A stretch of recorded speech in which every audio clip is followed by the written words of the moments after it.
Welcome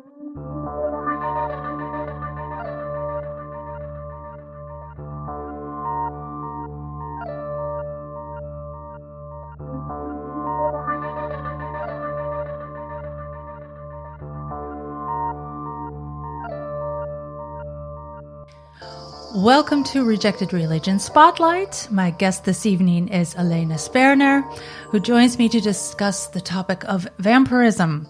Elena holds a master's degree in gender studies from Linköping University. Am I saying that correctly? That is correct. Okay. Yes. And a bachelor's in social anthropology and psychology from Stockholm University. Welcome, Elena. Thank you so much for having me. It's a pleasure to talk with you this evening. I was first introduced to your work through the Estrogen Symposium that took place in Amsterdam this past April, where you presented on the topic of vampirism and identity, which I found extremely interesting, given that my own research intersects into this area as well. So I'm very happy that you could join me this evening to discuss this further, because of course we only have so many minutes to be able to talk about our topic, and then somebody says your time is up. Thank you very much. So it's nice to be able to discuss this more in detail with you this evening.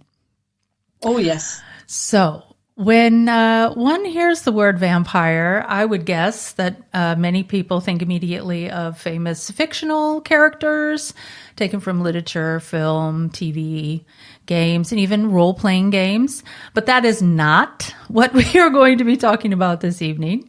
So to start off our discussion, Elena, could you talk a bit about what you mean with the term vampirism, and including in that explanation what makes quote-unquote real vampires different from those who like to dress up in costumes and role-play? Yes. So I understand that this can be a bit tricky, also given that this is an audio format, because in writing, there's actually a spelling difference between like the fictional figure of the vampire, which is spelled with an I, and the real life vampire, which is spelled with a Y. This is used by the community to distinguish themselves from the fictional character. So in the audio format that we're in right now, this is obviously not as easy to distinguish. But what I'm talking about is vampirism, or real life vampirism, spelled with a Y. And that is, to put it in very simple words, these are humans. These are people like you and I.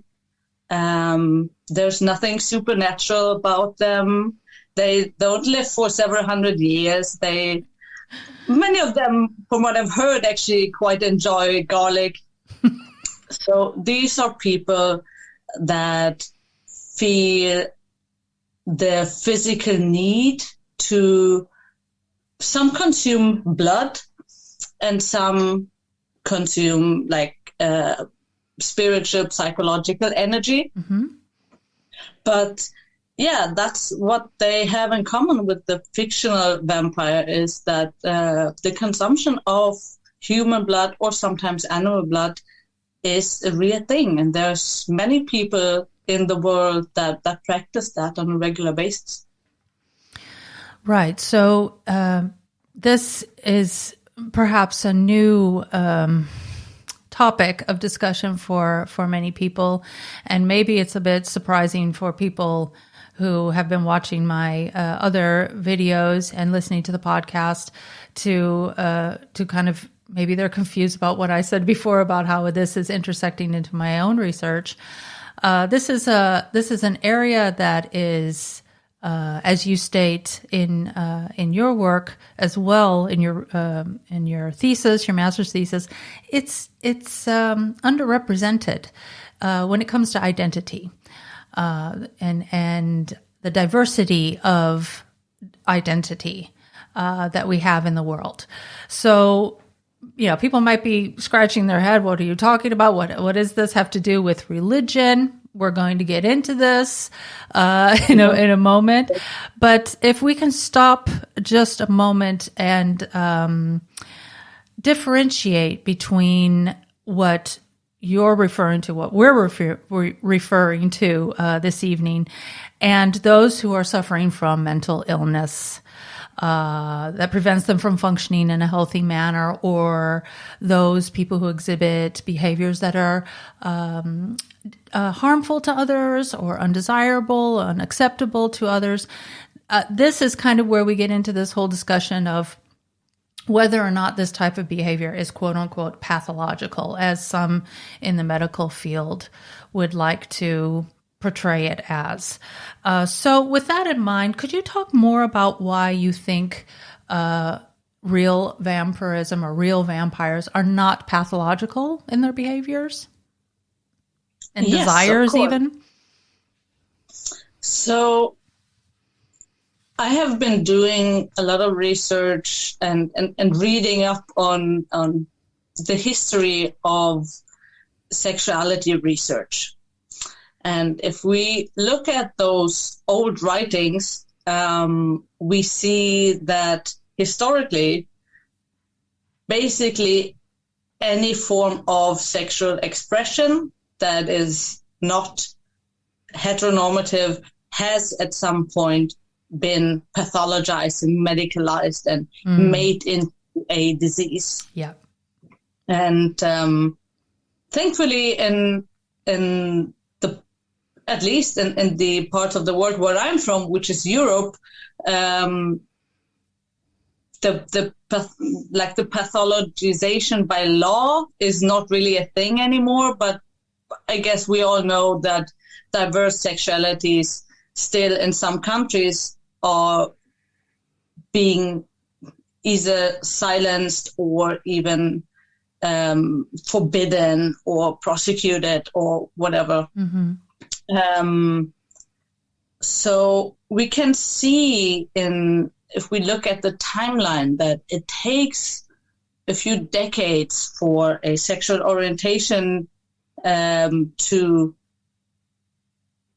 change from this pathology, this mental disease, as it was often framed, towards something that is not by the books framed as a pathology anymore, and from there on maybe is on the way towards being socially accepted and just becoming normalized. That takes so many years. And when talking about sexual orientations, and I'm going to get to how that relates to vampirism in a bit. Okay. When talking about sexual orientations, I like to look at homosexuality, because homosexuality has been first a crime, and then when it was decriminalized, it instead became pathologized. So, okay, if we're not going to be able to put them in jail anymore, let's put them in a mental hospital instead.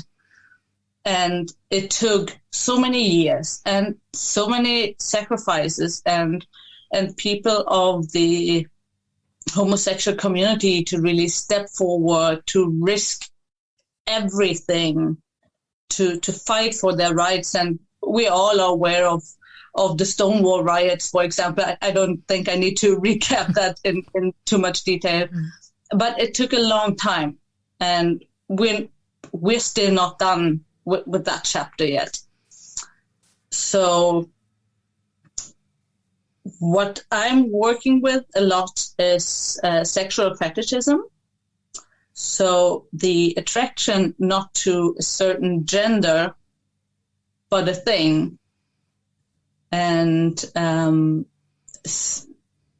wrote a whole thesis on how fetishism can be seen and framed as a sexual orientation. And I'm just putting this here to illuminate a bit more how difficult this is. Because in Sweden, where I live, fetishism has been demedicalized. So it's not considered a mental disease anymore since 2008 or 8, I think. Mm-hmm. So this is roughly 12, 13 years ago. Mm-hmm. So now if we look on a more international level, the World Health Organization demedicalized, depathologized fetishism 2018. This is 3 years ago. Mm. So this is where we're at right now. Mm-hmm. So we know, quote unquote, that fetishism is not a mental disease anymore, but we don't really know what it's instead, because there is so little research being done on fetishism, and many of the books that are written still today or in the past years basically copy old assumptions and prejudices that have been copied and copied and copied basically since 1886, when sexual fetishism was first described. And so we still don't know what fetishism is. I argue it might very well be a sexual orientation, just as heterosexuality or homosexuality. So when we're talking about real vampirism, the vampire community does not like to hear that they could be considered fetishists. They reject that assumption from what I've heard in most of the cases. Mm-hmm. And I understand that. I completely understand that. And I thought so myself for many years. I guess this is because of all those old assumptions that are still, in a way, flying around on the internet about fetishism. When we see fetishism only as the thing, the extra to the sexual act, the extra that is needed so I can get it on with my partner, then no, vampirism is not a form of fetish. But when we take a very more detailed and closer, nuanced look at fetishism, we see it is so much more than just a sexual thing, a thing that is a part of intercourse. It is, and I guess any homosexual or heterosexual would agree that you are not only aware of your sexual orientation when in between the sheets, but you are very much aware of that orientation in the way you perceive the world around you and the way you perceive people around you, the way you move through society, the way you look at different people, situations, concepts.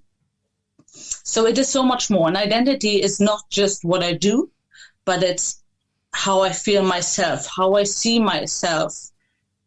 Also, super important here, what is the source of my well-being? Yes. What does intimacy mean for me? Mm. It can also be very connected to a form of psychological, even spiritual well-being. That, am I able to accept myself? Am I in a surrounding that accepts me the way I am? Or even the broader society, or even the world? And looking at those more like identity-defining, identity-forming qualities, then vampirism and fetishism is so much closer than many people would think. Mm. But as I said, I understand why the vampire community is opposed to that, because there is so little research, like contemporary research being done on fetishism and on vampirism, for all that matters, that what we hear and what everyone hears is mostly misconceptions and headlines on the internet, or headlines on YouTube videos. Mm-hmm. Please do not search for fetishism on YouTube, because it's horrendous. Right. I could write a book on that. But all those misconceptions color how we see the world and how we use certain terminology. So I feel like I came farther away from the question that I originally wanted, but that kind of background maybe is necessary. So then if we're looking at why or what distinguishes real-life vampires or vampirism from pathologic behavior, then it's actually pretty simple. One, first and foremost, is consent. Mm. So this is, I would say, the number one rule in the vampire community: never to do anything without consent. Never, ever. And just the way consent works is that consent has to be freely given, and it can be withdrawn at any point in time. So the vampires, both those that feed on blood and those that feed on psychological energy, both types ask for consent. And there are people, so-called donors, that are very willing and happy to give that consent and to participate in those activities. So, I mean, yeah, you could argue that the behavior in itself still is pathological. And there I probably would like to talk about what we perceive as a pathology. Mm-hmm. And when we talk about mental illness, it often comes down to there was a traumatic experience that triggered this or that illness. There was something very bad happening to a person that altered the way they think or see the world or perceive themselves. I find that the whole idea to think in those pathologic ways about sexual orientations highly, highly critical. Because we have seen that, again, going back to homosexuality, when we thought that, and by we, I don't mean you and I, mm-hmm. I mean society, mm-hmm. or the medical world and professionals. It was thought that children would turn homosexual if they heard about that. It was thought that victims of child abuse would turn out homosexual because of the trauma they experienced. And I guess it's fair to say that we have, again, at least in the parts of the world where I'm from, we have left those assumptions behind us. We now do not ask anymore, why does someone become homosexual? We don't ask, why does someone become heterosexual? No. So do we need to ask, why does someone become a fetishist?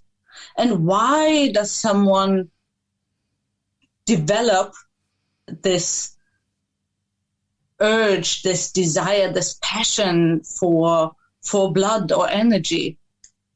And I don't think we should ask that question, because asking that question strips the person of their identity in a way, because it takes away this is who I am, this is who I've always been, and instead makes it, oh, so something happened and then you became this, which is inherently pathological, if you ask me.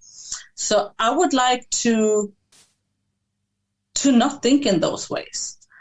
I would like to just be open to the idea that if someone has this or that identity, then it is their truth and it is their right to be and to live and to express their identity any way they want. Obviously, given that whenever anyone else participates, there is consent. But right. I don't think that needs to be stated. That should be the standard. Understood. I read your master's thesis, by the way, about fetish identity and found it extremely interesting. And you've been talking a little bit about it, about the research that you did into fetishism. And I found it very interesting and also overlapping with what I had heard from my own, in my own research, that this isn't a choice. A major point that is not a choice, that you're born this way, just like as you were saying, no one asks why you were born hetero or why you were born homosexual. So I found that to be very, very interesting. And you also highlight in your thesis that fetishism, even though you are researching how it is linked and how it sometimes connects to sexual orientation, that it is not inherently a sexual thing, because this fetish or the object is not always paired with any type of sexual activities. Could you talk more about the differences between the fetish and how it is perceived by people with this identity?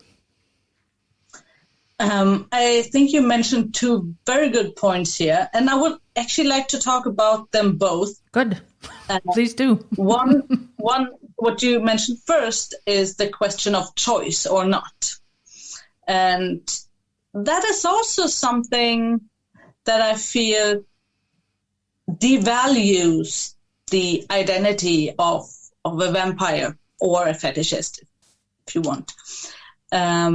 Because it's, the first attempt is it must be pathological. So a trauma response, something happened, poor you, it's not your fault.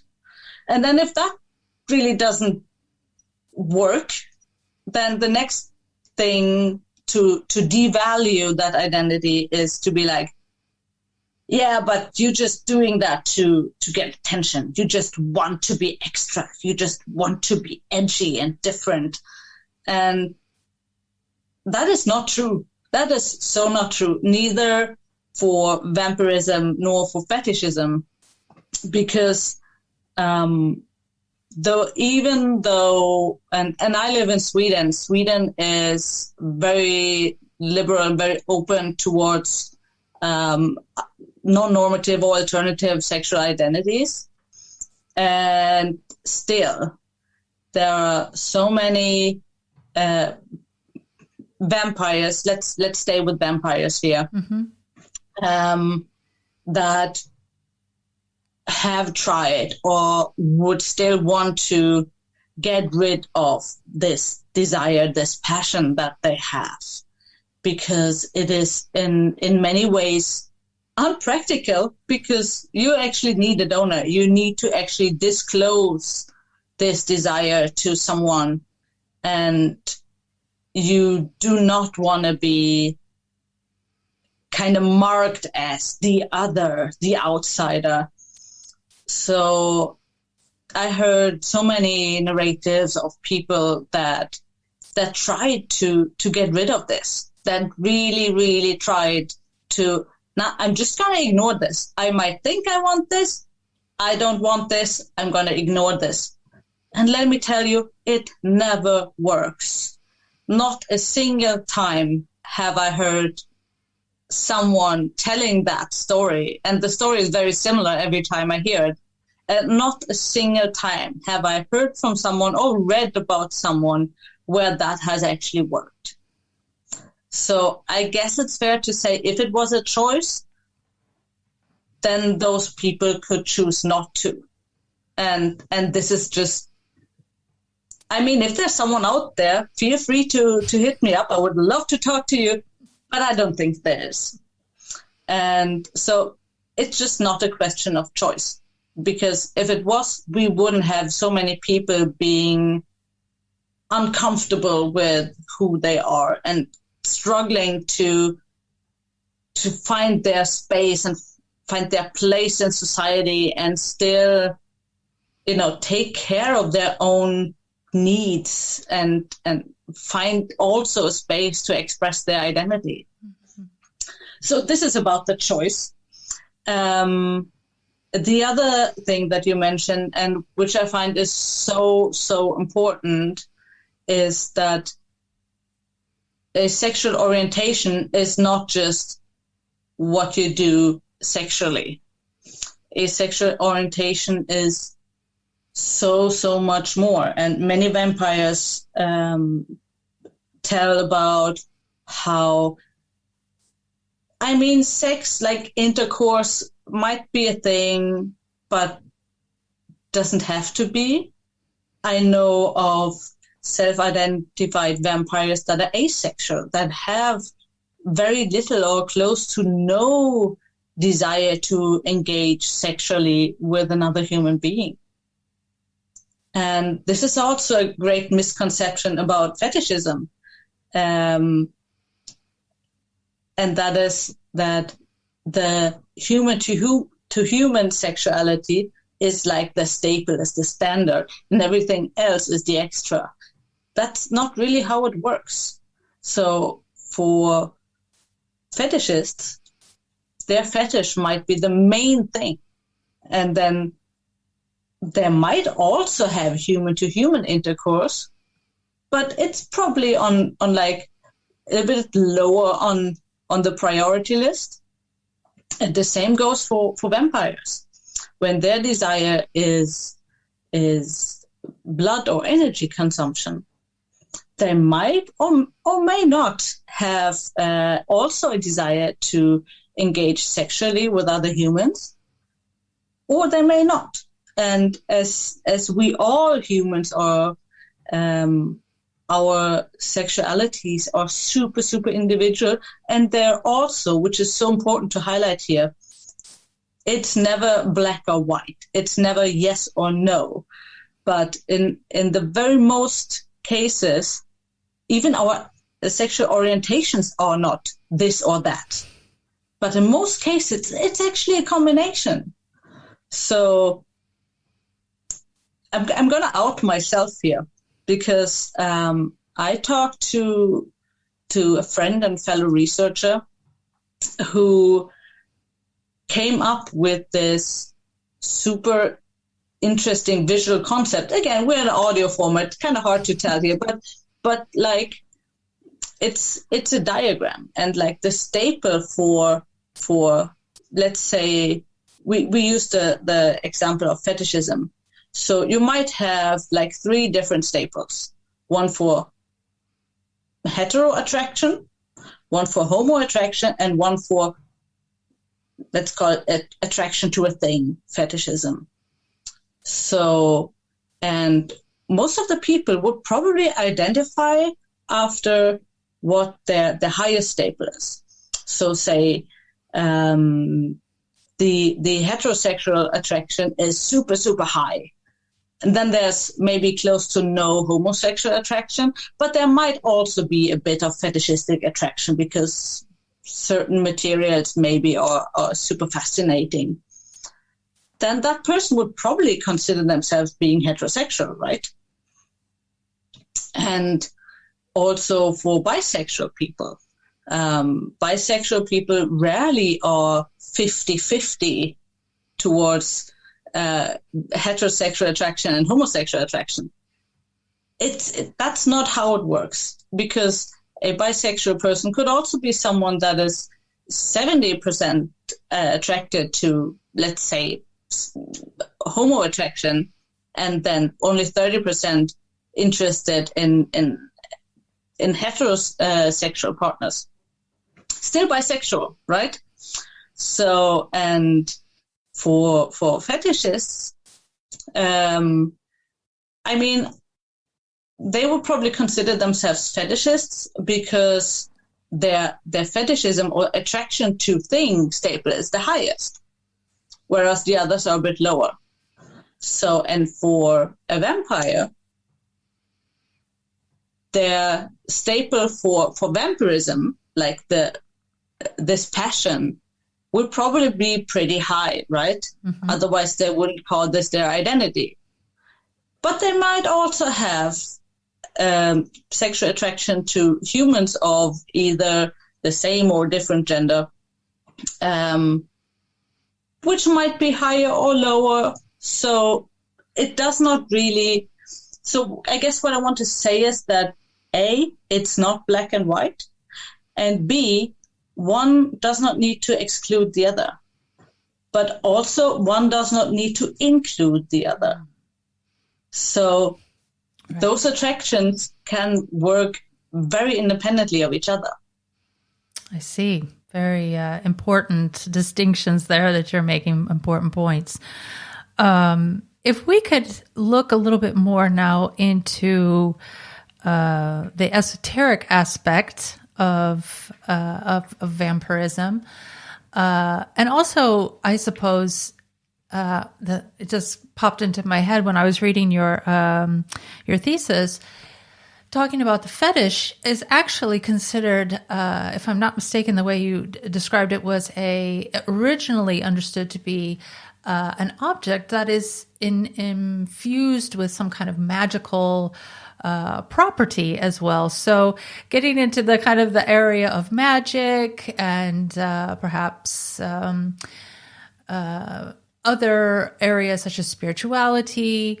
I want to be clear that I am not saying vampirism is a religion. I'm not saying that at all. I know better than to say things like that. But as my platform focuses on esotericism and occultism, I was wondering if you could talk more about how ideas taken from Western esoteric thought or occult thought can help frame this identity in a more positive way or a different way, so that we can also have an understanding of the broader context of what we're talking about here.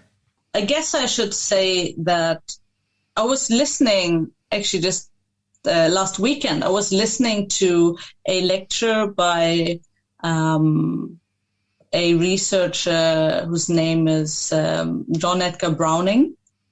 And he has done extensive research on the real-life vampire communities in New Orleans and in Buffalo in the U.S., and he said a very interesting thing, because when asked by someone from the audience how many other researchers are there that do research on real-life vampirism, he said there are not many. He said 5 or 6 that he's aware of, and he's been doing this for many, many years. And he also said something that I found super inspiring, is that every researcher actually has their own perspective and take on real-life vampirism. So there are people that look at this from like this pop culture phenomenon of the vampire being like a popular fictional character, and taking that way in. There are other researchers that look at it from a very theological perspective and trying to find the religious backgrounds to this.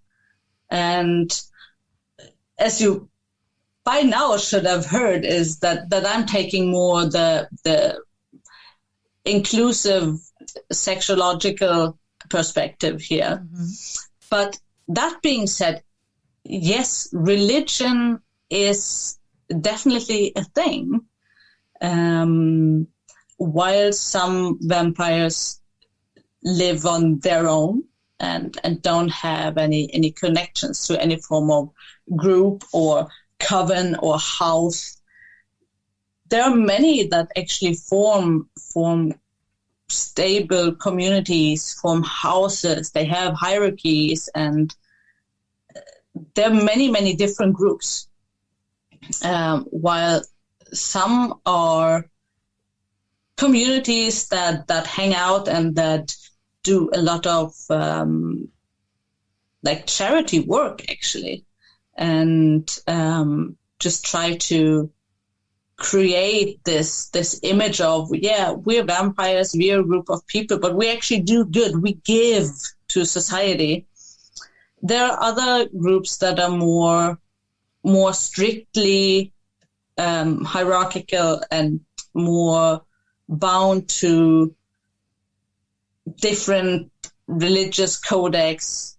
There are some membership fees that need to be paid, and some where you can reach higher circles after training and paying higher fees. And it can be the whole spectrum, basically.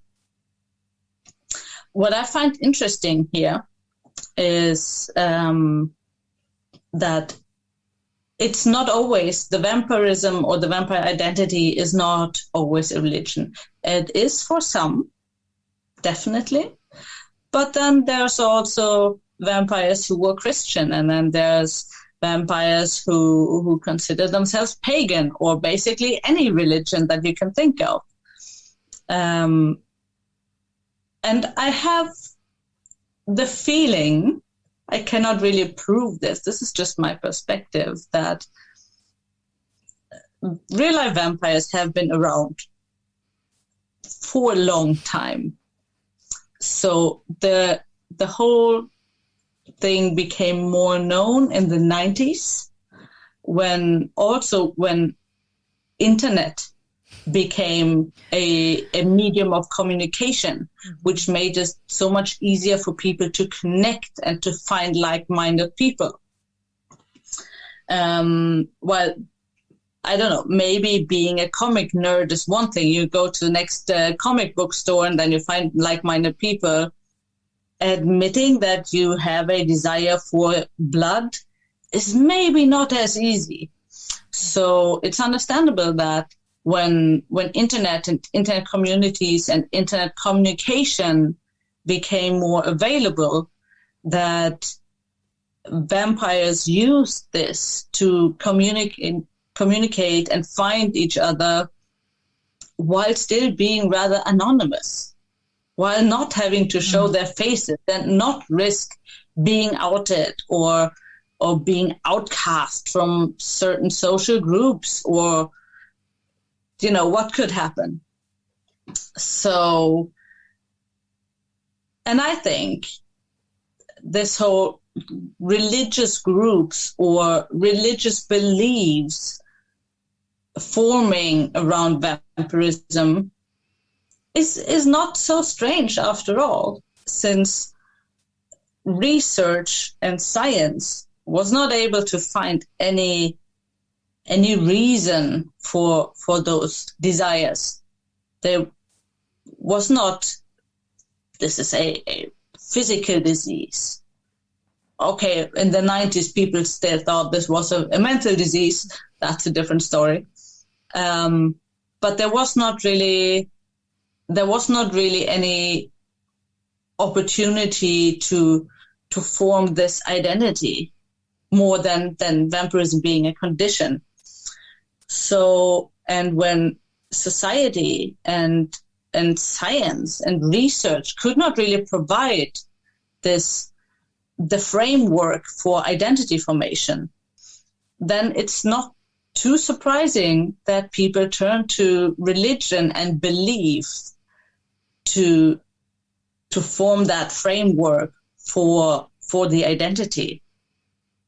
So, and therefore, it is very, very valid to talk about vampirism in the context of religion as well.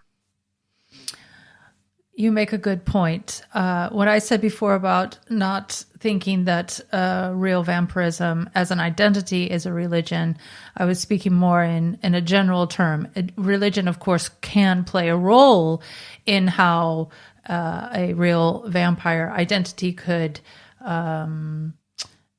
express that identity. But the research that I've done so far into other than human identities, wherein vampirism can sometimes intersect. I'm very strongly told by the people that I'm talking to that you cannot label this as a religion. So that's why I have to be very specific about not trying to categorize it as quote unquote a religion. But that religion can, of course, as you say, play a role in how the identity is expressed. So I was wondering if, and I'm actually kind of curious, if any specific things come to mind with regard to examples of how real vampires use esoteric concepts to inform their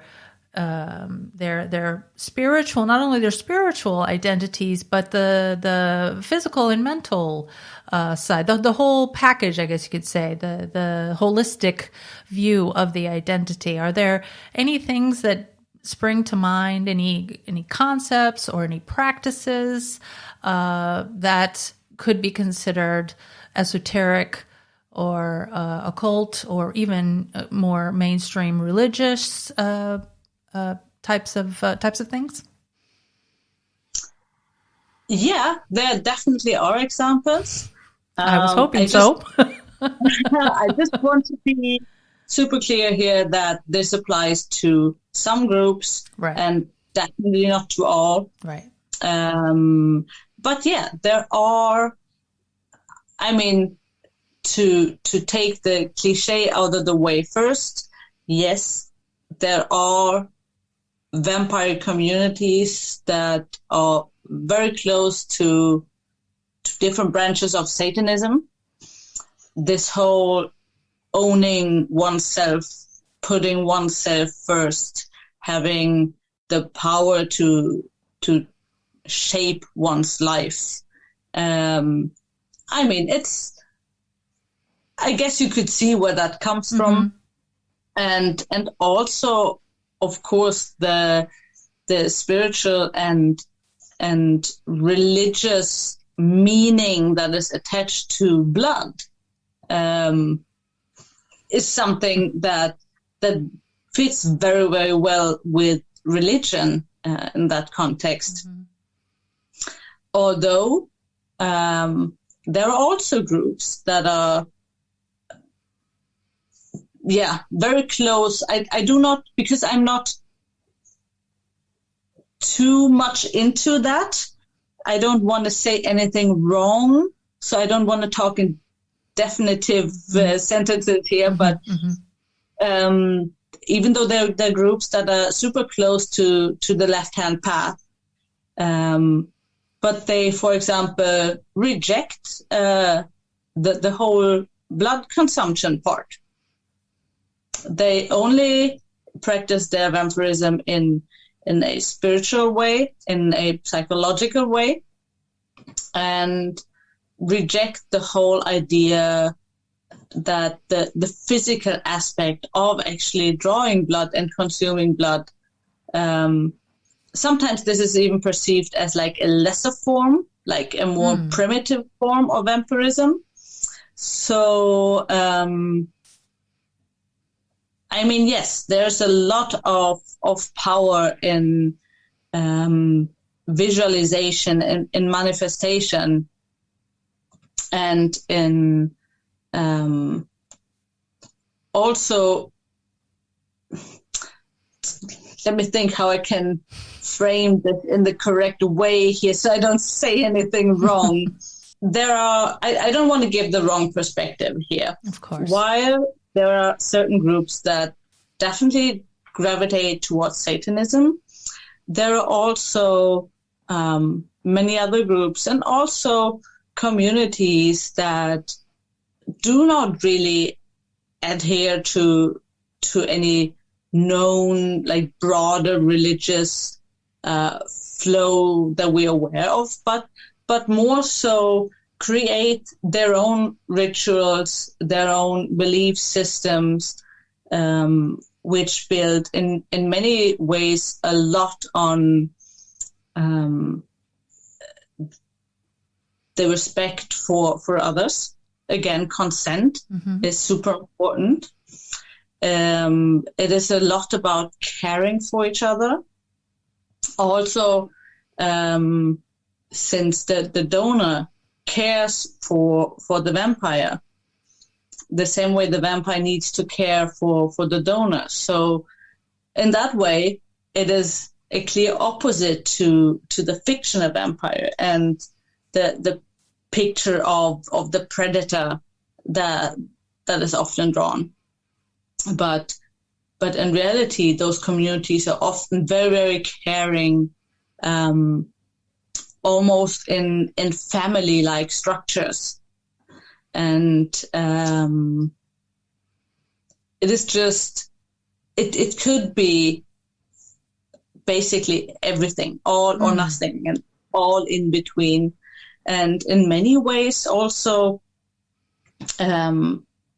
what I've heard is people finding this or that religious path first, and then later on become aware of their vampiric nature or identity.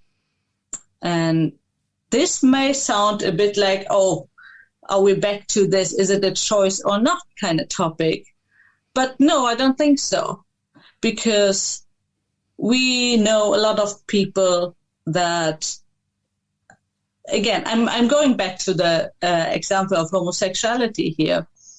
There are countless examples of people having lived the bigger parts of their life in a heterosexual relationship, for example, and then in an older age, all of a sudden come out as, I'm actually not heterosexual, I'm homosexual. And if you ask those people, they have always known.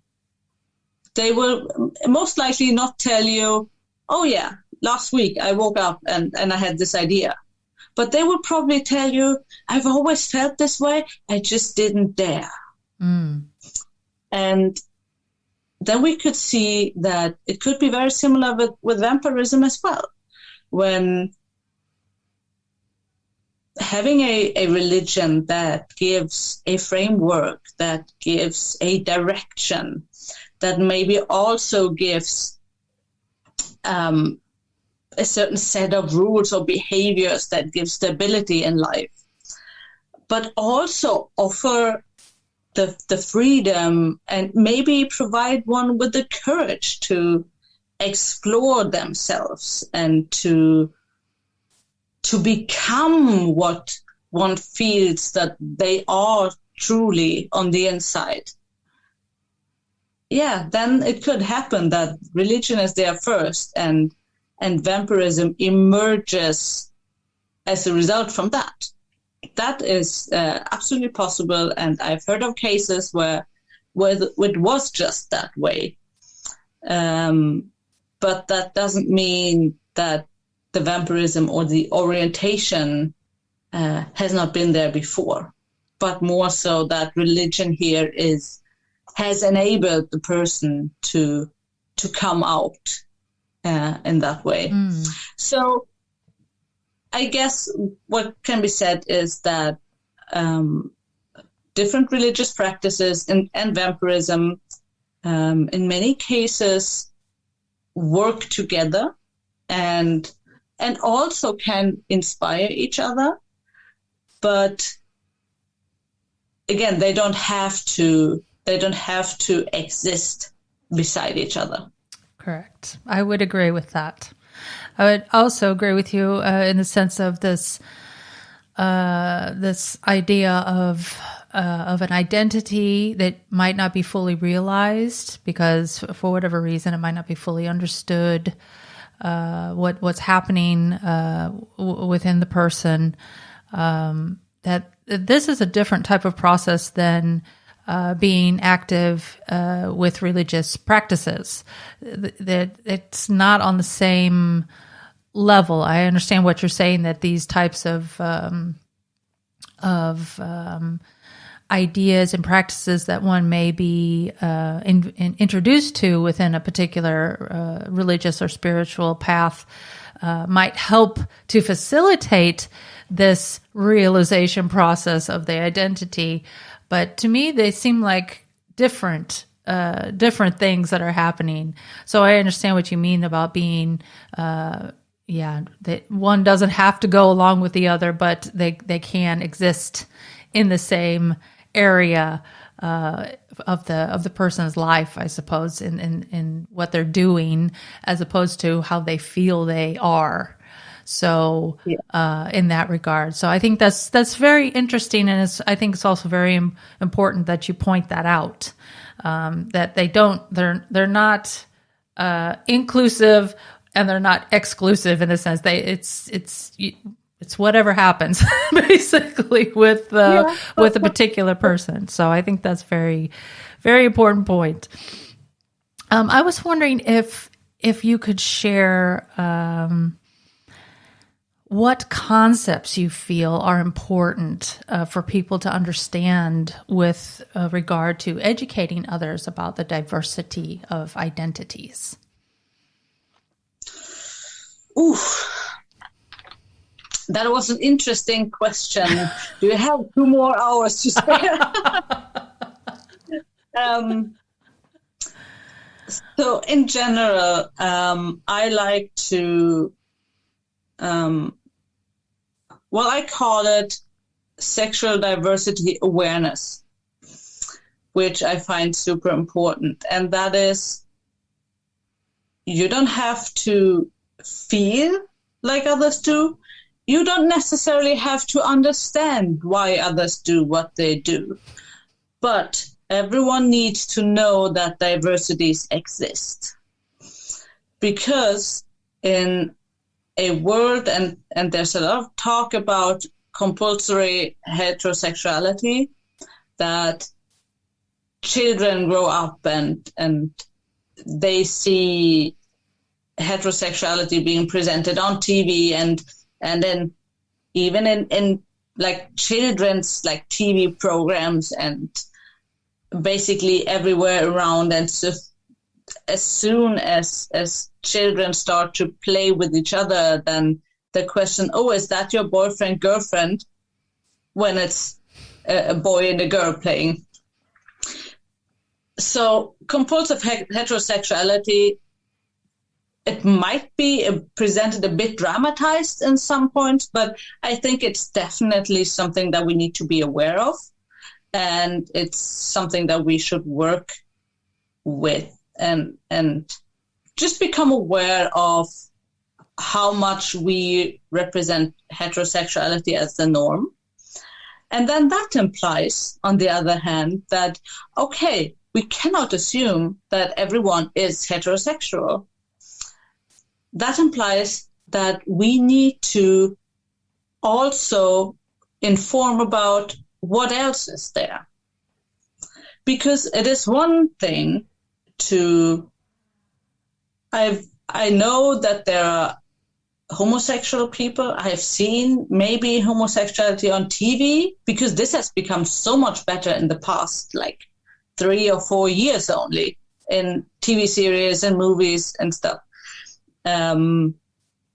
So it is one thing to be like, I've seen this exist and it might be me, but it's a whole other story to be like, I feel this, but I've never seen or heard anyone else talk about this or show this, or I think I'm alone in the whole wide world. And to accept something that you don't even have words for, that you have never even seen or heard about, and to accept that as your own identity and to stand by it and to have the courage to express that identity without ever having seen or heard anything about it is incredibly hard. I would say almost impossible. So again, sexual diversity awareness. We need to be aware, and we also need to provide information and education to make people aware, younger people that are still finding themselves, that are still exploring their identity and sexuality.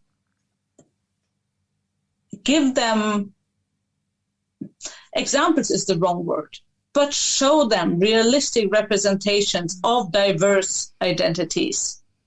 Just to be like, this is out there and something else is out there as well.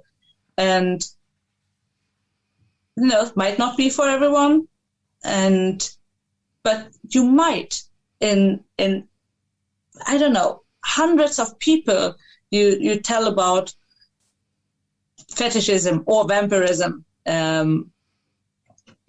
You might tell hundreds and hundreds of people, and everyone's like, "Ew, that's kind of strange. Yeah, I don't get it." That is fine. But if there's this one person among those hundreds that's like, "Oh, that is so me. I had no idea. I never knew. My whole life makes sense now." Then I would argue this one person is completely worth telling everyone else about diverse sexualities, because you're not losing anything by learning more about diversity. Right. But you might as well save lives. Very powerful message there, and I would agree with that. I think that I've heard the same type of things being said from people in my own area of research that feel alone, misunderstood. They have other than quote unquote normative identities. They don't feel like they fit in anywhere. They don't feel accepted, or they're just confused. As you said, they don't even know what words to use to describe what it is that they're feeling. And yeah, I think that's, of course, we don't want that for people. We want people to feel whole, and we want people to feel, like they understand who they are, and maybe that helps then to answer those more existential questions of why am I here? That's another topic of discussion. But at least the person feels like that they belong. So I hope that this discussion can contribute to that sense of inclusiveness and diversity. So I thank you very much for sharing this with me this evening. I think you're doing very important and good work in that regard. With regards to your work and your research, where can people follow you and your research? Yes. So I have a page on academia. So if you want to read both my bachelor thesis and my master thesis on fetishism, can just type in my name on academia and it will show up. And that's probably where you found it as well. That's where I found it. But I'll include the link to your page. No problem. Yes. And then I'm trying to do some work on Instagram. So you can find me under the handle Shattering Glass Ceiling, where I talk mostly about fetishism. Mm-hmm. I also talk about vampirism when it comes up, mm-hmm. because that's my favorite topic, to be honest. And I also, I talk a bit about this and that and whatever kind of pops up mm-hmm. in terms of including diverse sexualities. Gotta be honest, it's been a bit quiet there the past weeks, but I just didn't have anything interesting to write. But I'm coming back. I'm not giving up on that. Good. Also, I'm shadow banned constantly. Oh. Might be because of topics. So I didn't think about that. I'm an Instagram influencer, but that's fine. So read my captions. I write a whole lot of text on Instagram. Yeah. So one could argue I'm on the wrong platform, but I like it. So I might stay. Well, great. I will be sure to include those links in the description box, in the program notes for the audio version of this interview. And I just want to thank you again for being here and for talking with me, and for getting this out there. As I said, this is underrepresented. So I'm glad that we had this opportunity to talk to each other. Thank you so much for inviting me. As I said, this is my favorite topic, and it is very hard to find an audience for this. And so I'm very glad you asked me, and this was a lot of fun. And I thought so too. And if anyone out there has a story to share, please write to me on Instagram. Please do. Good. I hope that people will follow that suggestion and reach out to you. And also, if people have comments or questions, they're more than welcome to put them in the comment section below here on this video. So with that, I will say good evening to you, Elena, and thank you again. And thank you to the viewers and to the listeners as well. I hope everyone stays safe out there, and I will see you again next time. Bye-bye.